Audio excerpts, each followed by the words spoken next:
পখিলি পখিলি তাইক মাতি থাকিলেও নামাতে নহয় পখিলি পখিলি ৰচোন মই গৈ আছো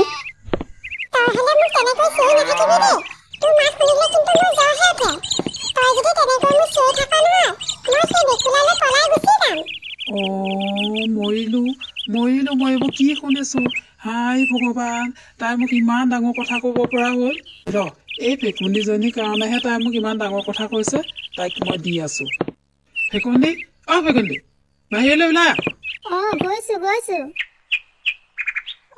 ভাটুকি আহিলো তই যে ইমান খঙত আহিছ আছো না মই ভিতৰৰ পৰা তামোলৰ বটাটো লৈ আহো তোৰ ঘৰত বহি মই তামোলৰ মেল পাতিবলৈ অহা নাই বাৰু কচোন তই কি কাৰণত আহিলি তোৰ ল'ৰা সেই ভেকুলা নে ফেকুলাতে মোৰ ছোৱালীজনীক একেবাৰে শেষ কৰি দিছে তই সেই ভেকুলাক ভালকৈ ৰাখিবি অনবৰতে তাই ফোনতে কথা পাতিয়ে থাকিব তাৰ লগত আৰু মই পঢ়িবলৈ ক'লে তাই কিতাপ পত্ৰ নপঢ়ি মোৰ ওপৰত অকল খং কৰি থাকে গতিকে তই মই আজি ৱাৰ্ণিং দিছো তই তাক ভালকৈ ৰাখিবি তাৰ মানে তই এইবোৰ কথাতহে আহিছ আমাৰ ঘৰলৈ তই লগতে মোৰ ল'ৰাটোক জগত দি থাকিলে নহ'ব নহয় নিজ ভালে জগত ভাল বুলি কথা এষাৰ আছে নহয় তোৰ ছোৱালীজনীকো ভালকৈ ৰাখিবি মই অথনিৰ পৰা শুনি আছো তোৰ কথা মোৰো কিন্তু খং আছে মই সহ্য নকৰিম কিন্তু তোৰ কথাটো তাৰ মানে তই এইবোৰ কৰিবলৈ তোৰ ল'ৰাক লগাই দিছ মোৰ ছোৱালীজনী দেখিবলৈ ধুনীয়া আছে তই কেতিয়া বোৱাৰী কৰি আনো তেনেকুৱা লাগি আছে ময়ো ভাটুকি হওঁ তোৰ ল'ৰাৰ পৰা মই কেনেকৈ আঁতৰাওঁ চাই থাক গাঁওবুঢ়া দাইটি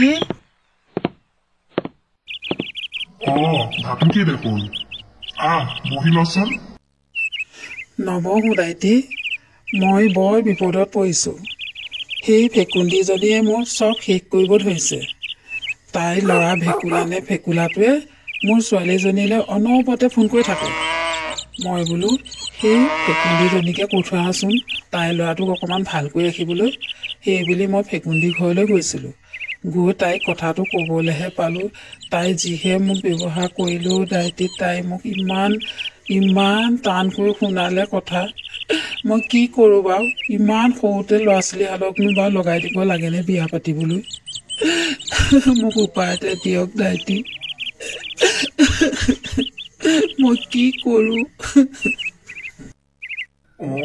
হয় নেকি তই নাকান্দিবিচোন মই গৈ ফেকুন্দিক ক'ম বাৰু আৰু তোৰ ছোৱালী পখিলিকো গৈ বুজামগৈ তই এতিয়া ঘৰলৈ যা মই গৈ আছো হ'ব দাইটি যি কয় সোনকালে কৰক মই এতিয়া অংগনবাদী আৰু আশা বাইদেউকো কথাষাৰ কওঁগৈ বাৰু যা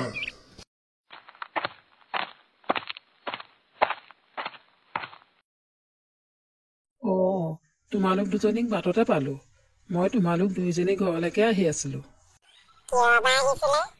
মই সেই মোৰ পখিলীজনীক পঢ়িবলৈ কিতাপ পত্ৰ যোগাৰ দিলোঁ তাই পঢ়ক বুলি তাই সেই ফেকুন্দি পুতেক ভেকুলাটোৰ লগত লিলিমানে ফিলিমাবোৰ কৰি চব শেষ কৰি দিছে আৰু মোৰ মাতো শুনিব নোৱাৰা হ'ল তাই সেইকাৰণে বোলো মই এই দাইটিৰ ওচৰতো সোমাই আহিছোঁ আৰু লগতে তোমালোক দুইজনীকো বোলো কওঁগৈ তাইক অলপ বুজাবলৈ এইটোতো বৰ ডাঙৰ কথা হৈছে ভাটুকি পেহী আমি এই বাল্য বিবাহত কামতেই ঘূৰি ফুৰিছোঁ আৰু তাই তেনেকৈ কৰিলে নহ'ব নহয় আমি এতিয়া ফেকুন্দি ঘৰলৈ গৈ ভেকুলাক বুজামগৈ আৰু পখিলিকো আমি বুজামগৈ এতিয়া তুমি যোৱা টোপাহী মই সেই তুমি এতিয়াহে মনত পৰিছে তুমি কোৱা কথাষাৰ কি বাল্য বিবাহ বন্ধ কৰা নে কি যে সেইটো কাৰণেতো মই ভয় কৰি মই ফেকুন্দি ঘৰলৈ গৈছিলোঁ ফেকুন্দিয়ে যিহে খেঙা আহিলে মই বোলো এই কথা নহ'ব মই দাইটিক আৰু কথাষাৰ জনাই থৈ আহোঁগৈ মই এতিয়া আহিলোঁ দেই তোমালোকে সোনকালে মোৰ পখিলিক কথাবোৰ বুজাবা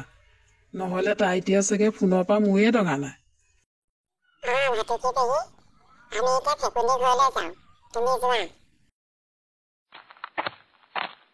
ভাটুকি ঘৰত আছনে আহিলে বহ শুনচোন ভাটুকি আমি আহোঁতে ফেকুন্দি ঘৰত সোমাই ভালদৰে বুজাই থৈ আহিছোঁ আৰু তোৰ ছোৱালী পখিলিকো আমাৰ ওচৰলৈ মাতিছোঁ বুলি কচোন হ'ব বাৰু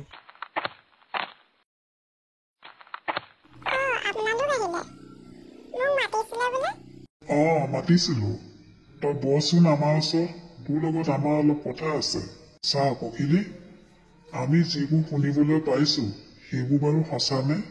যদি সঁচা হয় তই এইটো বৰ ডাঙৰ ভুল কৰিছ নহয়। তইতো এতিয়া বহুত সৰু হৈ আছ। তই এতিয়া পঢ়া শুনা কৰা বয়সে, ভালদৰে পঢ়িবি। বেলেগ কথাটো আৰু ভাবিবলৈ সময় নাই। মই কি কৈছো তই বুজি পাইছ নহয় চাগে? পখিলি, এই যে বাল্য বিবাহ বন্ধ কৰাব লাগে বুলি তইতো নিশ্চয় শুনিছ, আৰু সেইবিলাকতেতো সকলোৱে লাগি আছে। কিয় বন্ধ কৰিব লাগে জাননে বাৰু? তহঁতি এতিয়া ইমান দুইটা সৰু হৈ আছে। এই সৰু বয়সত তহঁতৰ কোনো নিজৰ ইনকাম নাই। নিজে পঢ়া শুনা কৰিলে নিজৰ পঢ়া শুনা কৰি নিজৰ জীৱন গঢ়িবলৈহে এতিয়া সময়। তহঁতি যদি এতিয়া এইবিলাক কথা ভাব, তেতিয়া তহঁতৰ আগলৈ সংসাৰখন কি হ'ব? তইতো এতিয়া লোকৰ ঘৰত ইমান কোমল বয়সত ইমানখিনি কাম কৰি খাব নোৱাৰ। ঠিক তেনেদৰে ভেকুলাও একেই, ভেকুলাও কম বয়স হৈ আছে। তেতিয়া কি হ'ব? তহঁতৰ অভাৱ অনাটন যেতিয়া হ'ব, তেতিয়া ভেকুলাই গৈ মদ পানী এসোপা খাই তোৰ সেই কোমলীয়া পিঠিৰ ওপৰত নেগেৰা কোবাব। তেতিয়া তোৰ অৱস্থাটো কি হ'ব? তোক যেতিয়া সি মাৰ ধৰা কৰিব, তেতিয়া তোৰ অৱস্থাটো কি হ'ব?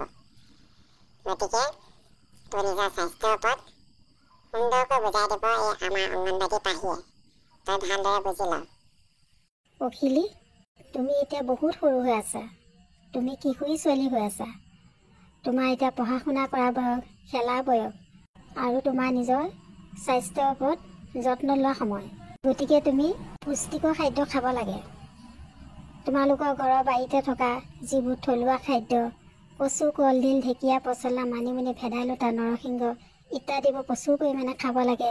আৰু বাৰীতে থকা ফল মূল, আমলখি, মধুৰি খাব লাগে। তাৰ উপৰি তুমি আইৰণ টেবলেট খাব লাগে। তেতিয়াহে তুমি সুস্থ হৈ থাকিবা।